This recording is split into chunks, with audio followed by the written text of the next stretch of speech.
Oh, here we go with participants. We're already up to 15. Yeah. Yeah. Good, Still climbing. good Yay. Yeah. afternoon, everybody.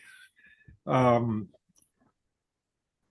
Today we have Rebecca Dodge, who's an old friend of mine from way back and is also very active in other professional associations, particularly the AAPG. Rebecca has a PhD from the Colorado School of Mines and was for a long time in industry as a specialist in remote sensing, and since has been had several positions in academia in Georgia and in Texas. So to, Rebecca has been heavily involved with um, encouraging students to become geologists and in encouraging young professional uh, geologists to be active in the profession. And that's why I've asked her to speak today about some of the ideas that she has developed in the roles that she's adopted. So I'm just going to hand over to Rebecca. Okay.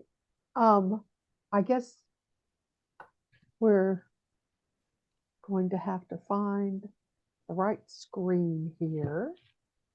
And that's my problem. I need to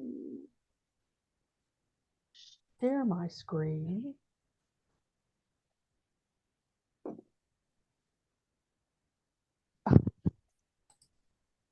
I have a broken finger and I'm having trouble with my mouse. Okay. Okay, so we want,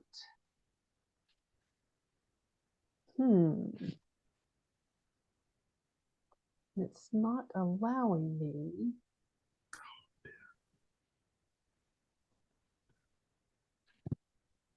Hang on a second, I'm sorry. It's not showing me the screen I want to share. Yeah, this is I have a double-headed too, and this has caused me problems on several occasions. So All right, hang on. I actually haven't had this problem.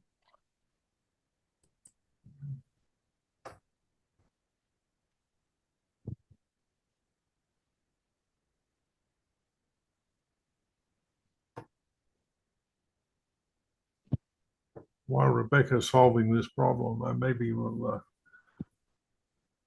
Okay, there we go. All right, but now I don't have my slide note. How funny. Okay.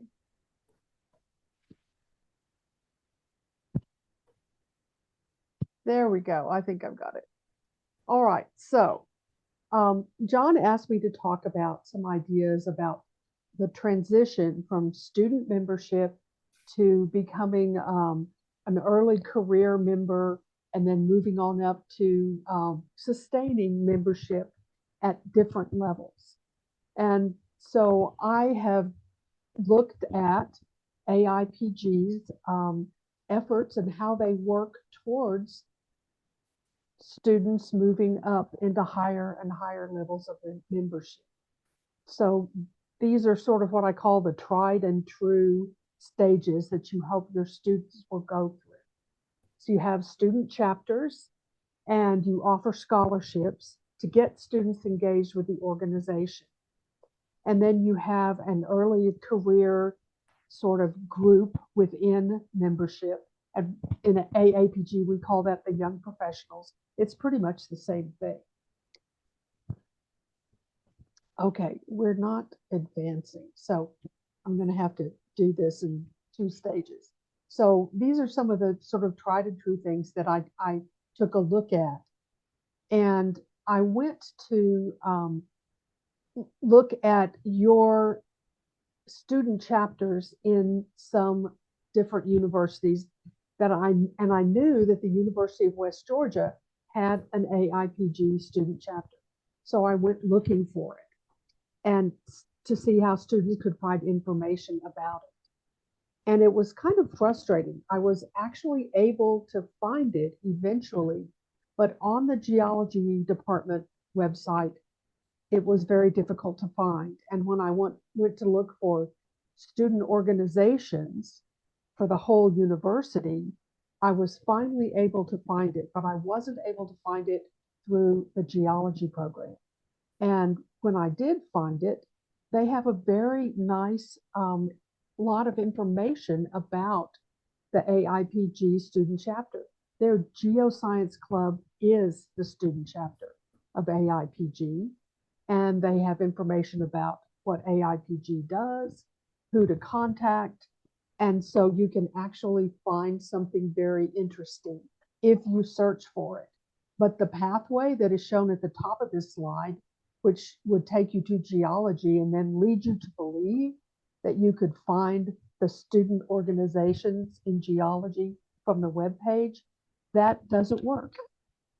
It takes you to, we can't find this. So you have to search around. Then I decided to go to one of your award-winning student chapters and see how easy it is to find that. Now, this is your Western Michigan chapter, and in the Geological Environmental Sciences web page, you can find student organizations, but again, the pathway to find it is not logical or simple. And so if you're going to be majoring in geology and you're getting ready to come and you want to look at student organizations that you could belong to, it's hard to find. So I think the thing that needs to happen probably is that we need to have some sort of template that can be shared amongst your student chapters, and a way to make sure that it's easy to find the organization, what it does, what the parent organization does. That is just a suggestion that I would have. And I have the same suggestion for AAPG student chapters. They have the same issue. Kids are going to look for things, and they want an easy pathway to find things. And they have it in their life on their phone every day.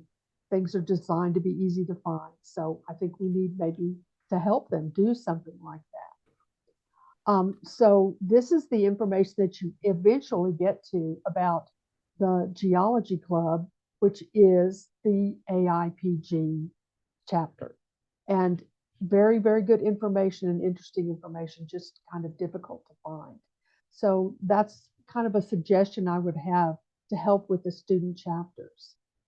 When we talk about scholarships, this is something that the student chapter probably has information from members about that. But if someone were not in the organization or they didn't have a student chapter at their university, I think they would go to the AIPG website. And this is what I found on the website. And these student scholarship essays they are amazing and wonderful. And I read a whole bunch of them, and I really enjoyed reading them. But they're reading on a screen. And I think one idea that I might have to help with this would be to turn these into a video and have the student actually apply with a video rather than a written essay. They would love to do it. They love to see themselves on screen. And I think you would get some pretty amazing videos that could then be easily shared, and students would want to watch a video. I guarantee they'll want to watch a video before they want to read an essay. I'm happy to read an essay, but I can tell you, my students, I still teach online for Midwestern State University, and I have to keep up with the times. They will, I think, get much more out of one of these essays. And your people who are awarding scholarships, I think they can get the kind of information they need. Now, these are just my ideas, and when we have a discussion at the end, everybody can blow me out of the water on this if they want to. For your early career and young professionals, oh wait, I forgot something about the essays. I would like to suggest, and this is something I suggest for an other professional organization, after you give a scholarship, are you tracking the scholarship awardees after they graduate? And if they, you may track them just if they become a member, but when you give a scholarship, you can ask as part of the requirement, if you get a scholarship, we want to hear from you after a year.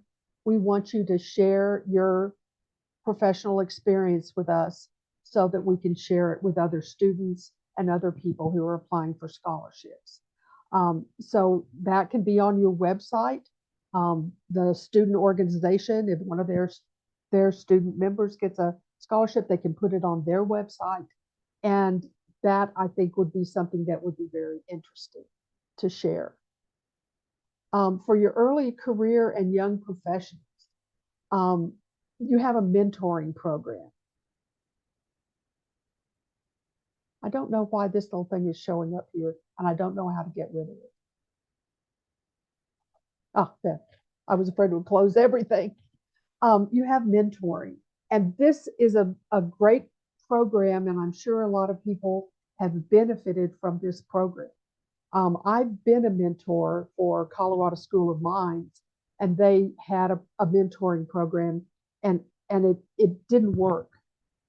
So I know it's possible to have good mentoring programs, and I hope this one is working really, really well. Um, and you know, it's got things that you need to do. It's got a good explanation. It's very accessible. And when you're thinking about the mentoring program, you do not just have it for your early career, you have it for students, the graduate school application process, leadership development, job application process. So it's obvious that students can take advantage of the mentoring program as well. And I think this is really, really good. But one of the things that I would like to emphasize, and I've been emphasizing it with AAPG about their mentoring program, is there a direct connection between scholarship awardees and the mentoring program? Is that something that you can connect? Or between student chapter members, especially your people in students in leadership roles, is are they really aware of this mentoring program? Because these are people who have a connection with AIPG, and the mentoring, they need to know about it, they need to take advantage of it, and they need to become part of it in the future. And one of the things that I have talked about in mentoring is you don't need somebody to have 30 years of experience to become a mentor. Sometimes the person with 5 years of experience has the most up to date things to say about what you need going into a professional career, and they have the most current experiences. So try to recruit younger people to become mentors.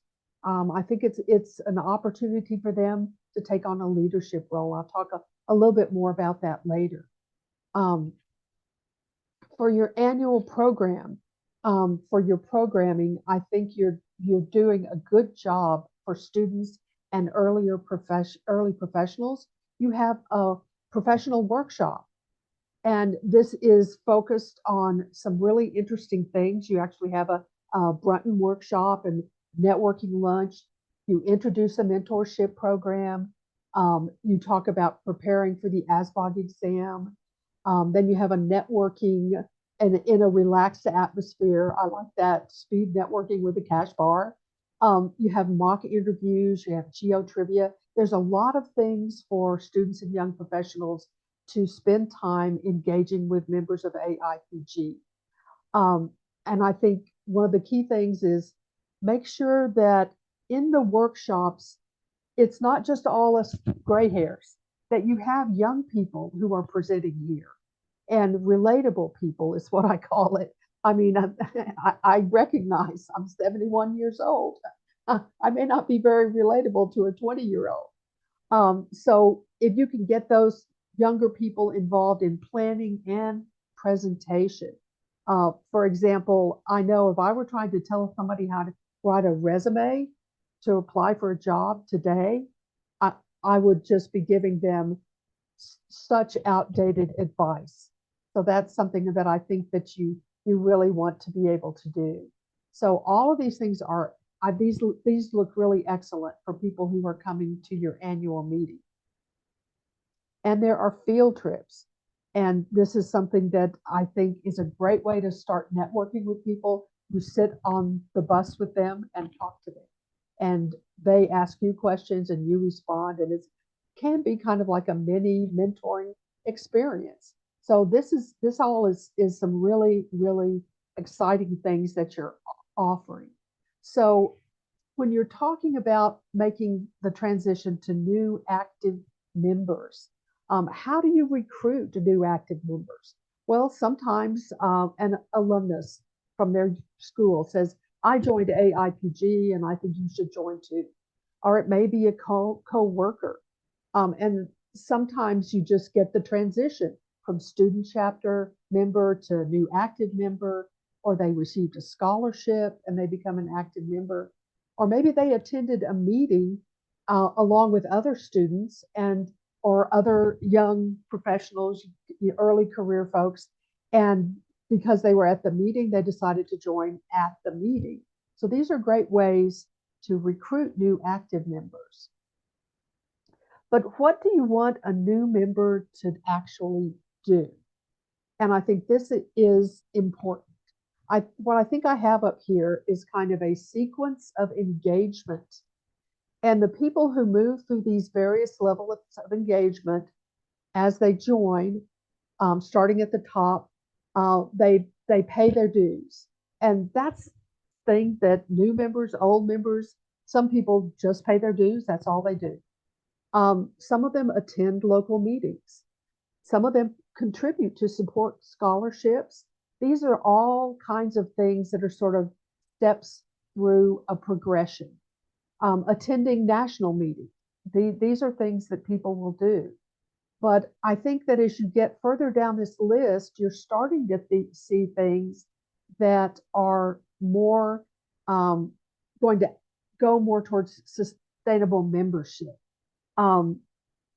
As you go through these stages, I think people are meeting and engaging with more and more members and starting to see the benefits of networking.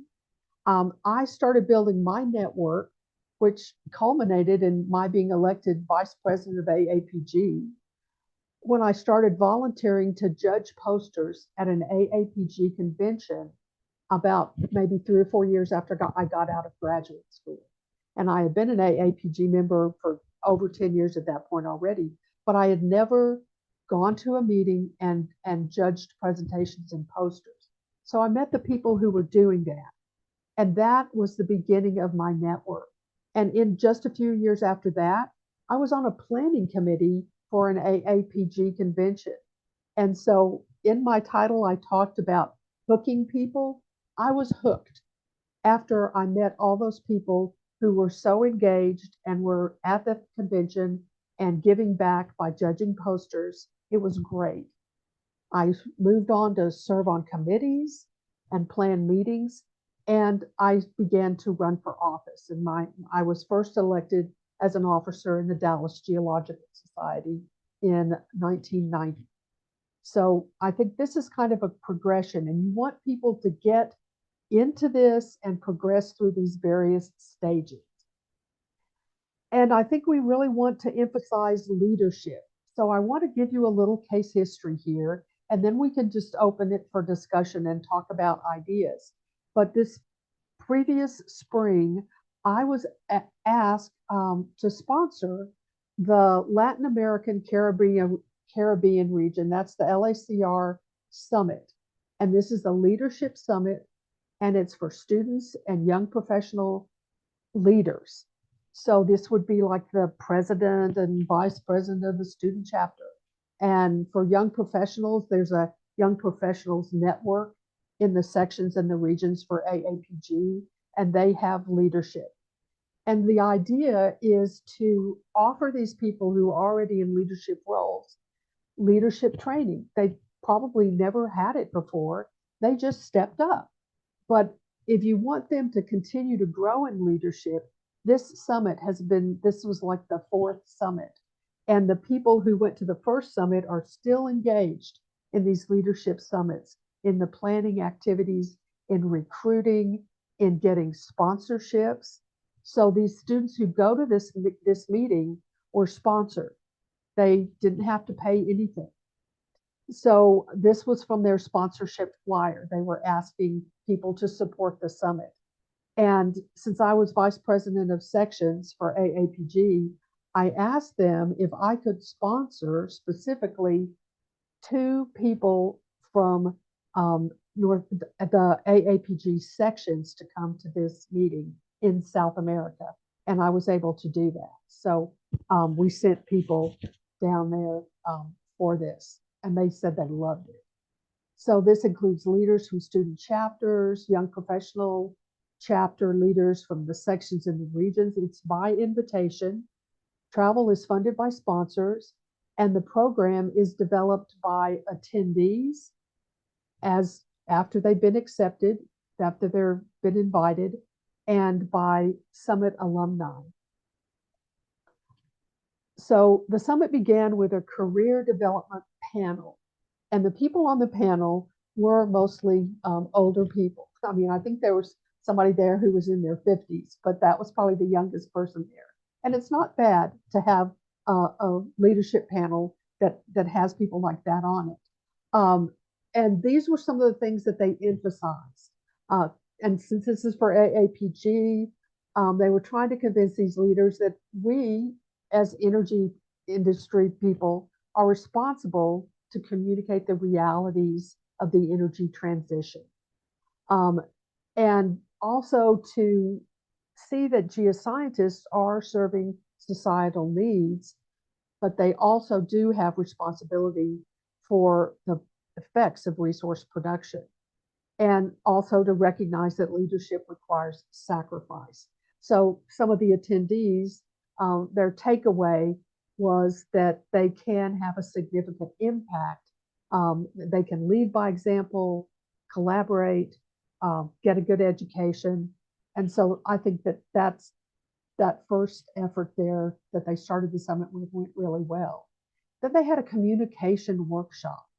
And this was presented by a senior earth scientist at Chevron.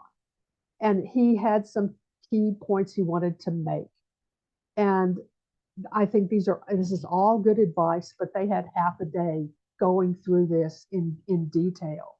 And I think the final thing that he told them they needed to do was to listen.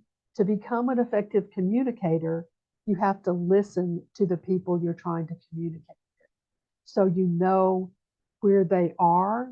If you have something that you want to change in how they're thinking about things, you can't do that if you don't know where they are. So I think this was another part of the summit that was very well received by the people who were attending. Then they had someone come and speak about diversity and inclusion. And she asked questions. What type of leader do you want to be? If you're trying to assemble a team, how are you going to do that to work towards achieving your goals? And how will you handle the challenges of working with a team made up of diverse individuals? She said she had a bunch of myths that she wanted to debunk. And, the idea that diversity is not my problem. She spoke to them on that issue.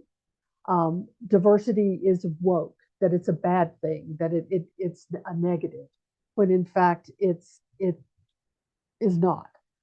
Diversity is just a trend and it's going to go away. I know there are people who would like to make that happen, people in AAPG who would like that to happen. They just want it to go away. I hope that's not going to happen. Diversity is being forced on normal people. I hope that is a myth. Hiring diverse people is a risk. When I was hired out of undergraduate school for a summer job at Exxon, what the manager in the office where I'd worked at the end of summer told me, the first thing he told me was, well, I guess this worked out better than I expected. We didn't know how much damage you were going to do here. And I thought, okay, but hiring me really wasn't a risk, I hope. And the myth that diversity doesn't add value. I've worked on some very diverse teams, and I believe that it does. So that was one of the sessions.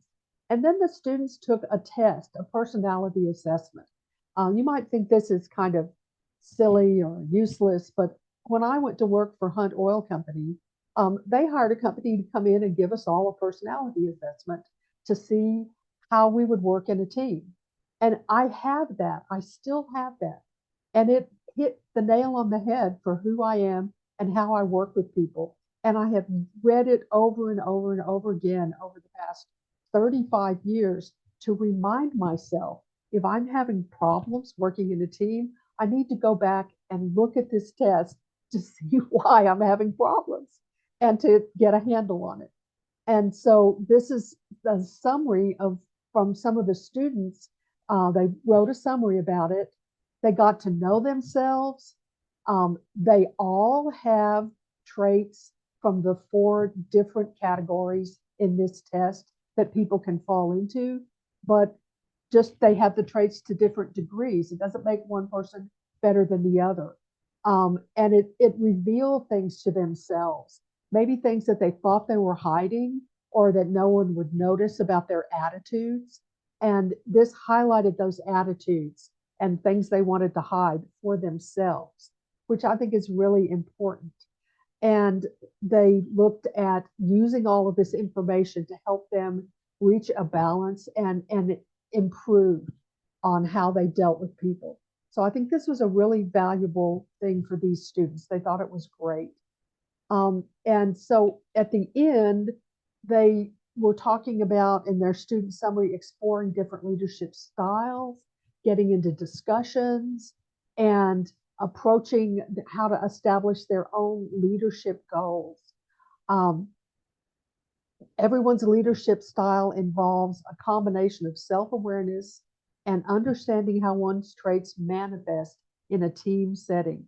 So there's all this emphasis on teamwork, I think was very, very important.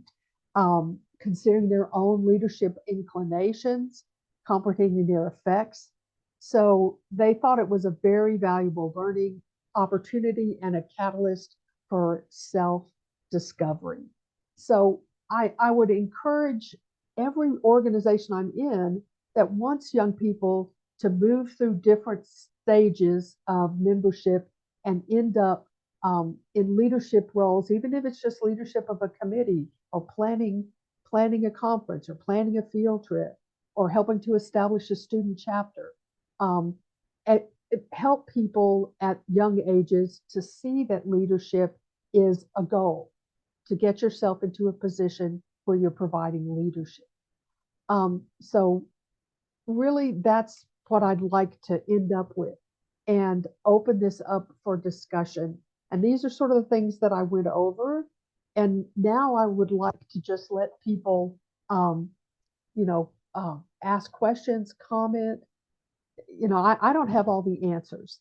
I have a lot of suggestions and ideas, and I'm just happy to now at this point open the floor for discussion. Thank you very much, Rebecca. Do we have any questions? I don't see any on the chat. Has anybody got the hand up? Can you see Wendy? No, and we can turn on the ability for any of the people to speak if they'd like to speak instead of putting something in the chat. Yeah. If they want to just raise their hand, we can unmute them. And Rebecca, it might help if you turned up the volume. There was somebody commented. Oh, I just saw that. I'm sorry. I wasn't watching the chat because I had things on both screens. I apologize. This is better. I just turned it up. Okay. So, okay, Kevin, you should be able to speak.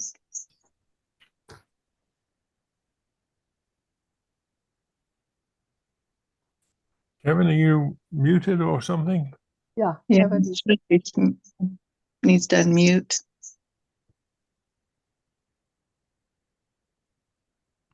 Uh-oh. No, we okay. can't hear you, Kevin.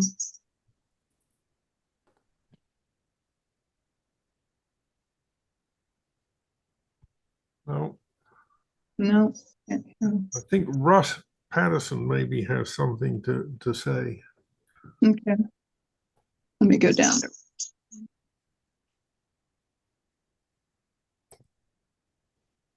Hi, Russ. No. Uh-oh. Wendy, do you have to unmute them? Oh, Yeah, I have been. okay. Russ? Russ, can you speak? Yeah, I can hear you. Can you hear me? Yes. Yes. It wasn't really a question. I can hear Wendy and John just fine, but I'm having trouble hearing Dr. Dodge. Okay, I'm sorry. I had turned up my volume a couple of times. Can you hear me now? It's the same low thing, but I can read your lips too. Oh, okay.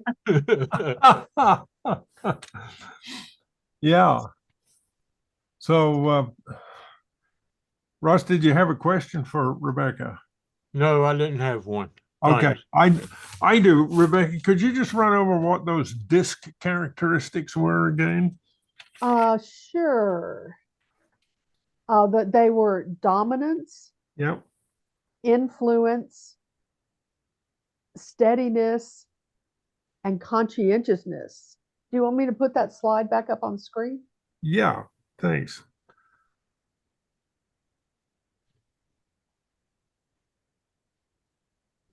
Okay, is that what you wanted to see?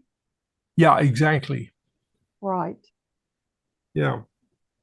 And that made me, I thought this was significant because when I was a lot younger, I'd taken some of the kind of personality tests that you take to decide what your career should be.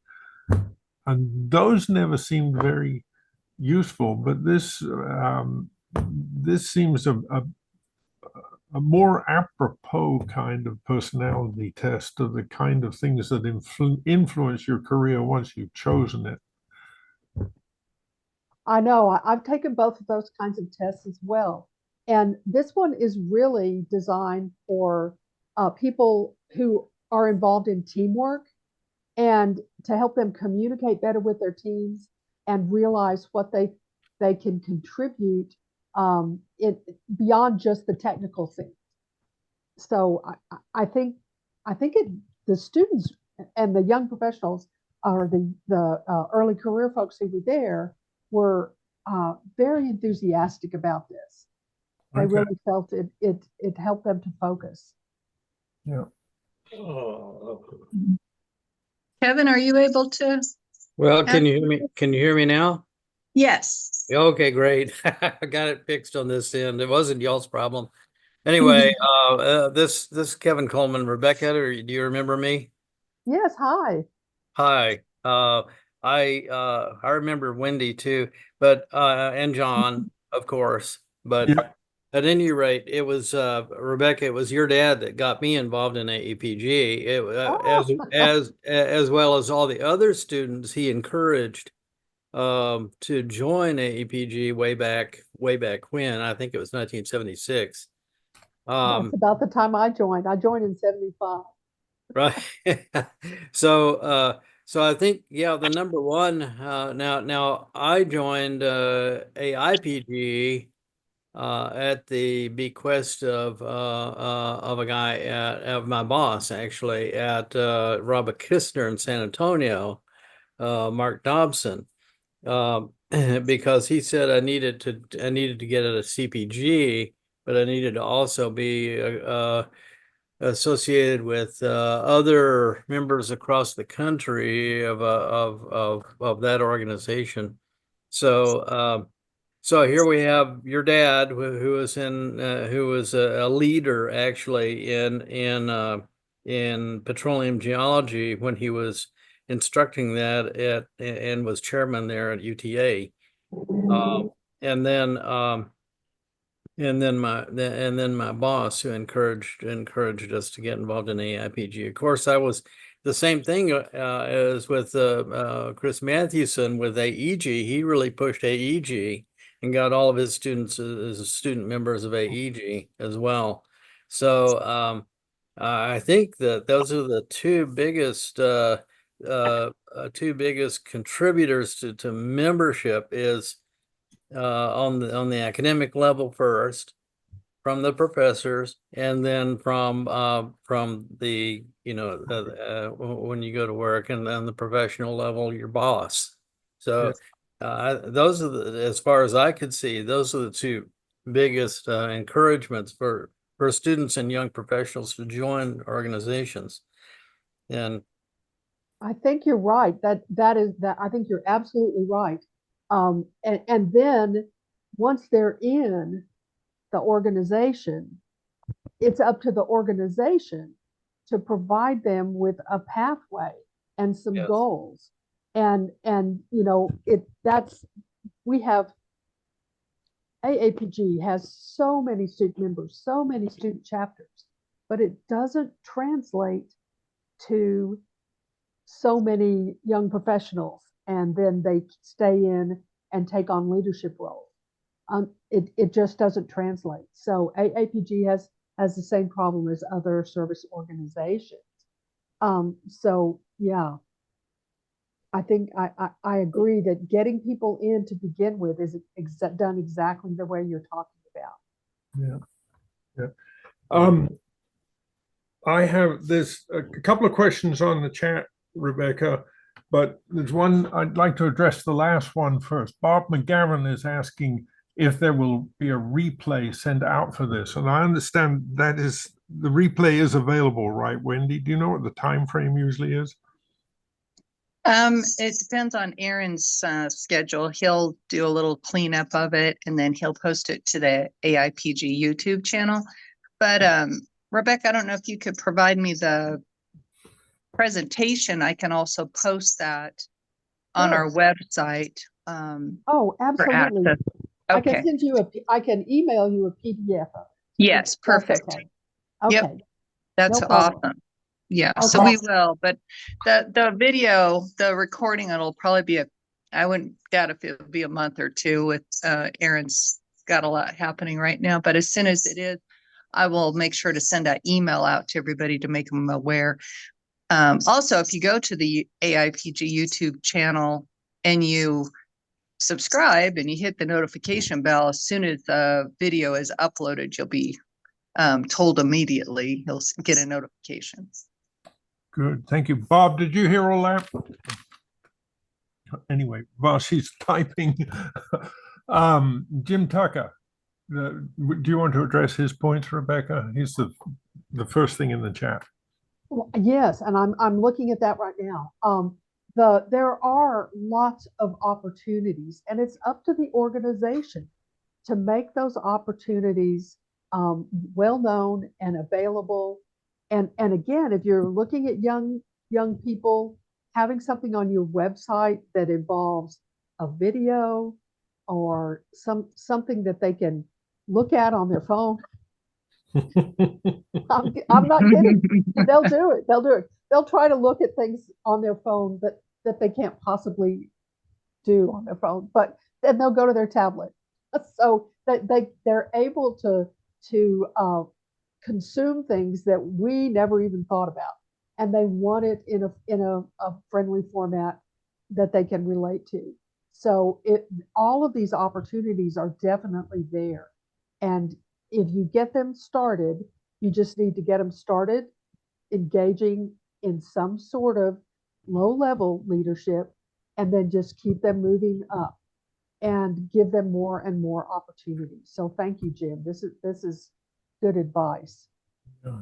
And then Ron, you That say Ron that every student should answer this question.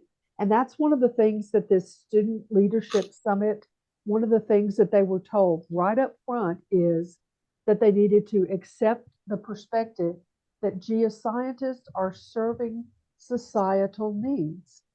And that that's what we're doing. Energy is a societal need, an incredibly important societal need.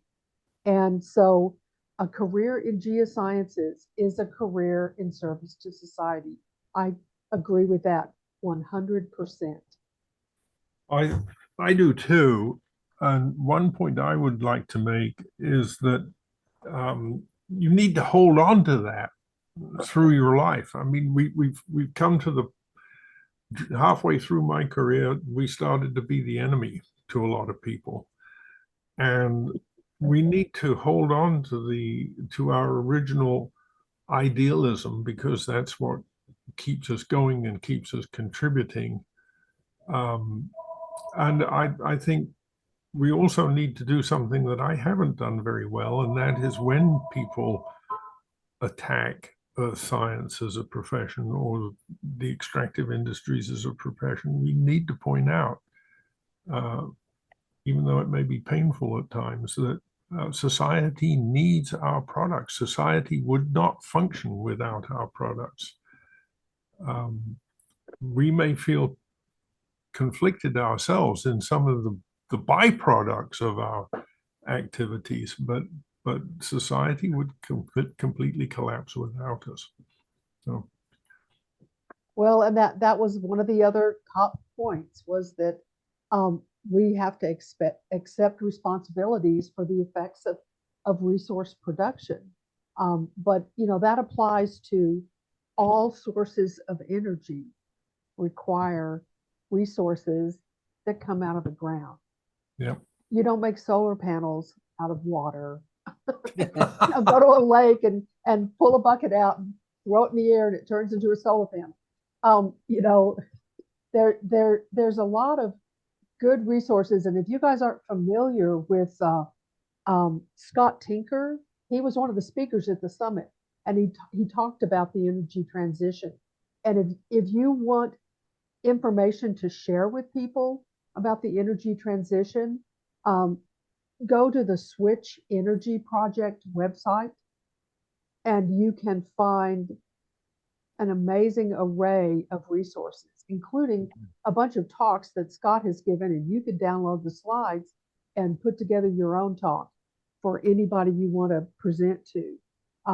It's the Switch Energy Project.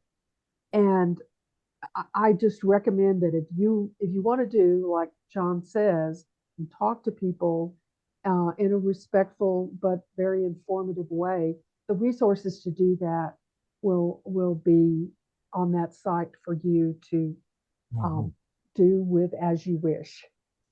It also helps to be aware of these externalities of Earth resource production. And I have worked with a group in the Technical University of Pforzheim in Germany that are systematically trying to quantify the cost of various resource production. They started with copper, quantifying every single environmental and external cost of the production of copper. They're not against the production of copper. They're trying to produce the data that society going forward will need to make choices between different futures. So anyway, I'm getting ready. I'm pasting the website for Switch On into the chat. Into Switch, yeah. I know several years ago we played that movie, Scott's movie at our conference, yeah. And Scott's a member, and he's won awards with us as well. But yeah, it was very interesting. Well, he has a new movie. I figured. I remember he was working on 3 years old, and okay. it's amazing. He has an entire teacher's website for teachers to use all the resources, and includes lesson plans and quizzes and a grade book, and you can assign your class to go there and do all kinds of activities. I worked with him and a bunch of high school teachers to develop that, and they're still adding to it. And it's if you know anybody who teaches earth science at 8th grade or wherever they teach it. In Texas, it's no longer in middle school. A high school earth science teacher, you can go there and send them to that site, and they'll find amazing resources. Okay, we'll need to add that. We have a teacher website, web page of resources. So we need to make sure to add that information on there. And I'm giving you the link for that right now. Okay. So I don't see any more new messages here. Does anybody else have any questions for Rebecca?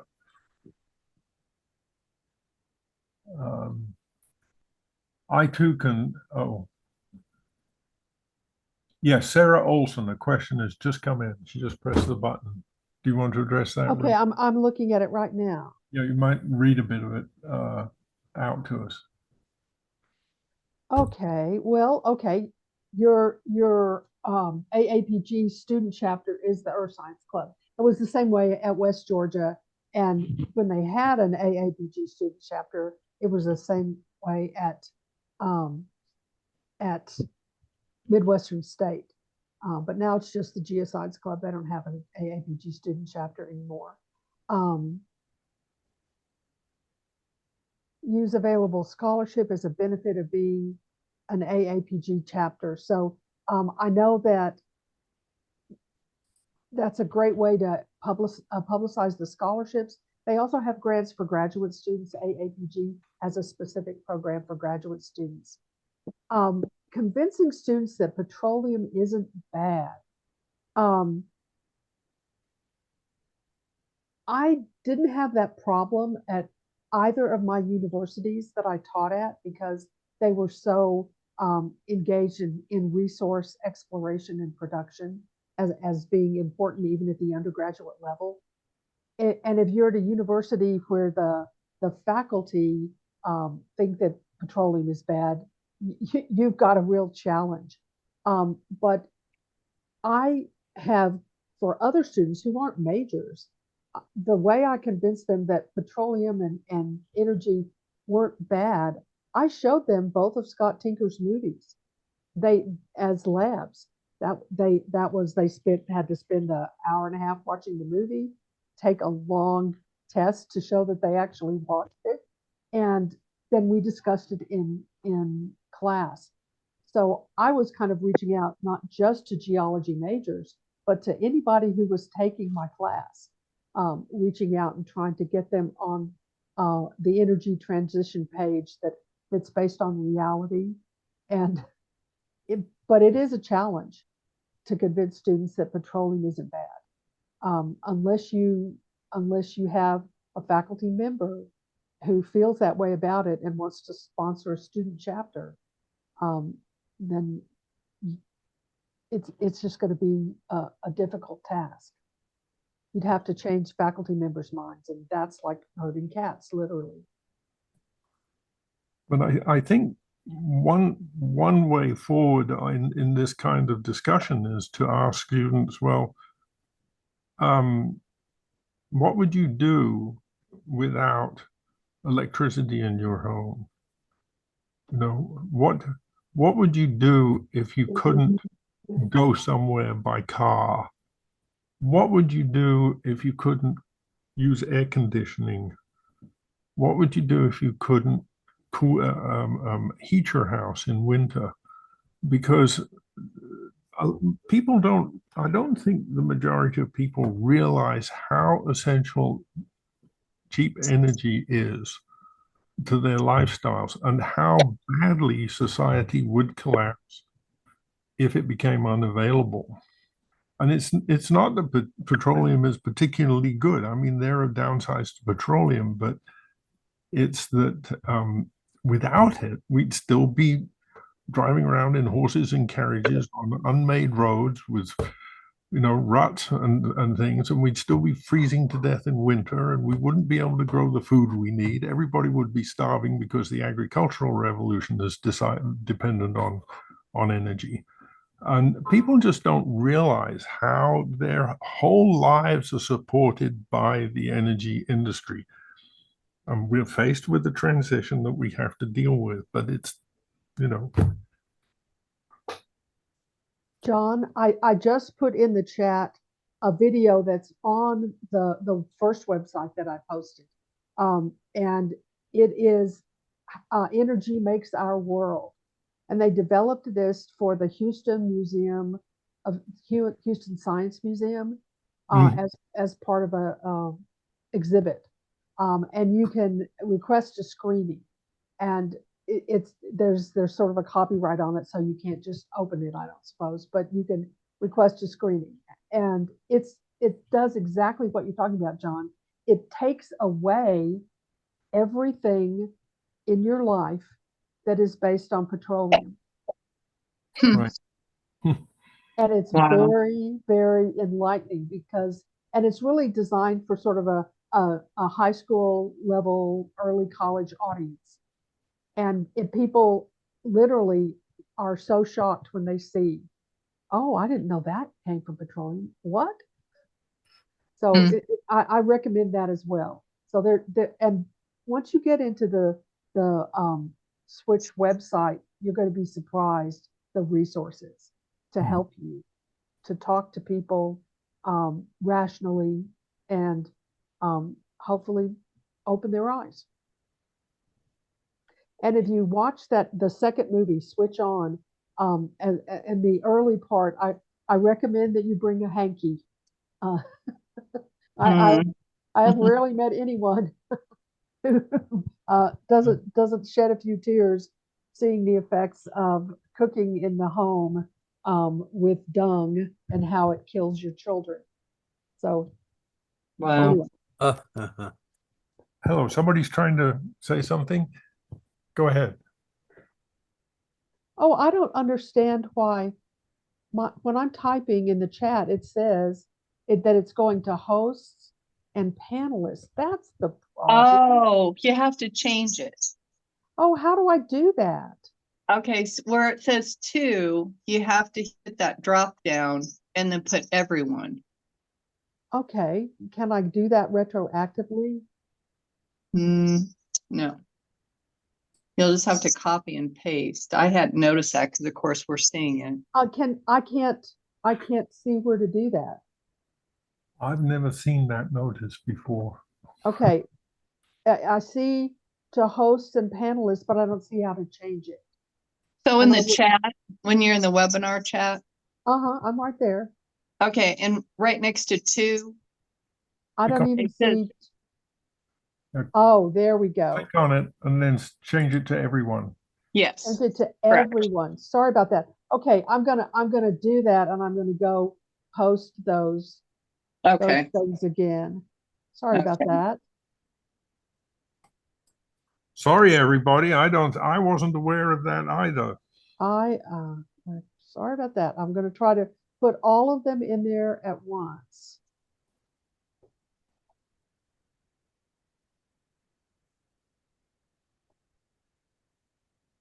Yeah, and then Ron has another comment in here. Okay, and I'll get to that once I've done this posting. He's typing.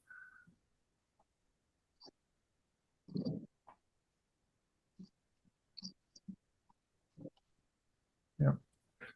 No, I think that's a very valid comment, Ron.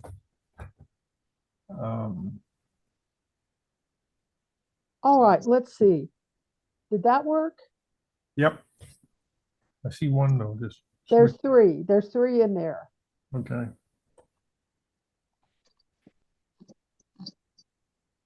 And they're all working. Good. I just checked them. Okay, so let me see what else.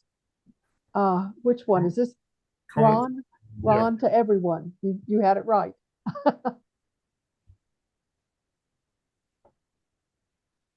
Reasons for productive careers. I like that. That should be the main objective. Yes, yes.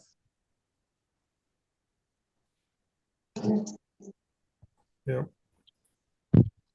One thing that we face as a profession, and one reason I'm really eager to get people to get involved in the profession and be active in our organizations is that we are such a tiny minority. When we were campaigning to keep the Texas Board of Professional Geologists alive several years ago, I looked at the sizes of various professions relative to geoscience, and there are about as many geoscientists in Texas, which has more geoscientists than anywhere else, about as many geoscientists as there are neurosurgeons. That's how small we are. That's what a tiny profession we are, relatively. So we need to be, in order to have any influence in the public forum, we all need to be very active in our organizations and things that speak for us.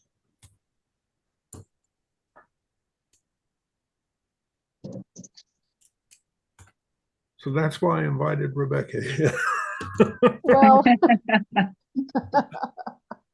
I appreciate the opportunity and thank you very much. Any last questions or comments for Rebecca? And Wendy, I'll send you a copy of the Okay. slides. Awesome. Thank you. So we just have a couple of minutes left, so I'll open it up for any last questions or comments, and then if there aren't any, we can sign off. And thank you very, very much, Rebecca. It was Yeah, good. thank you. Thank you. I enjoy it. And Thanks I a lot. appreciate that you're looking at what we're doing and took that Me as- too. So. I did too. I think, sometimes you need somebody to look at it differently than you do yourself to notice things that you just take for granted or don't think about. So thank you very much. Well, and it's good for me from the AAPG perspective too, because you do that whole full day workshop for students and early career folks. And I've been trying to get AAPG to do that for years.